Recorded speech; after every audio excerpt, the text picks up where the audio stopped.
What's up everybody, it's AJ with eTrailer.com. Today we're going to be checking out the 2-bike add-on for the Kuat Piston Pro X. It's going to be a 2-bike add-on for your existing bike rack, so you can carry 4 bikes in total.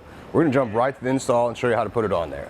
First thing we're going to do is unlock the tool at the end of the piston, because that's what we're going to do to loosen this portion, and we're going to remove this so we can add our add-on on top of that. Let's remove this and I will get the add-on. I'm going to lift it up into place, line up those bolts with the ones in the center. The other sections have a part that goes right in here on both sides, so it's going to be really easy to line that up. I'll show you again. Slides into place, and we'll come up top and tighten those down. Using the tool, we're just going to tighten down these bolts like this. You're going to make sure you do both of those bolts so it stays on there tight. We'll put the bolt right back where it was on the other section, slide the cover on, and use the same tool to tighten it down again. And finally, we'll put our tool back into place and lock it up. That's really all there is to it, to the install. I like how easy it was to add the add-on. Sometimes you get them and there's a lot of work involved in rerouting pieces or cables on the inside. This one, very easy. The tool is included. That's the only one you need to do it, so that's awesome. Now let's load up some bikes. With the detach, we were able to load all 4 bikes, and we wanted to test the lights to make sure they still work on the add-on. It was just fine. I didn't have to do any rewire or anything. They worked on the first try. Let's measure and see how much it adds to the existing platform. So about from where we add the add-on to the end is going to be about 22 inches.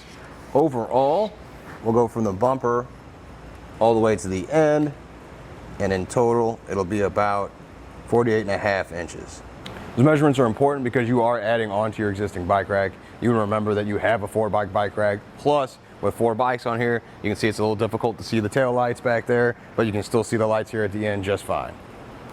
One thing about adding on 2 more bikes though, it's going to be far heavier when you go to tilt it away from the vehicle. Not only that, the handle you have to hit is way back here by the first bike. You definitely don't want to be in there and throw the latch and release it. You want to be back here if you have to do it. Maybe get a second set of hands, but otherwise I don't recommend trying to tilt it with the bikes loaded. One thing we did figure out is if you take 2 bikes away, it's going to be far easier to tilt it. So I'll show you.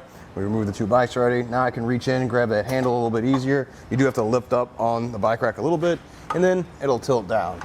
Just watch your head or your back on the handles when you're walking away. With the tilted away, we can still open the back hatch.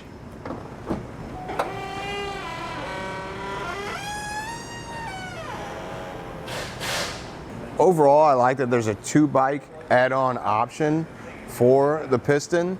That's a nice addition to where maybe you get it the first and it's only got 2 bikes, and you expand, find more people to go riding with you. You can easily build on that original bike rack. You don't have to buy the 4-one right away. Or if you start off needing 4 bikes and then really only 2 bikes is needed, you can always take it off and put it somewhere else in the garage. I just like buying or investing in a bike rack that can grow with you, and this has that ability, so I think that's awesome.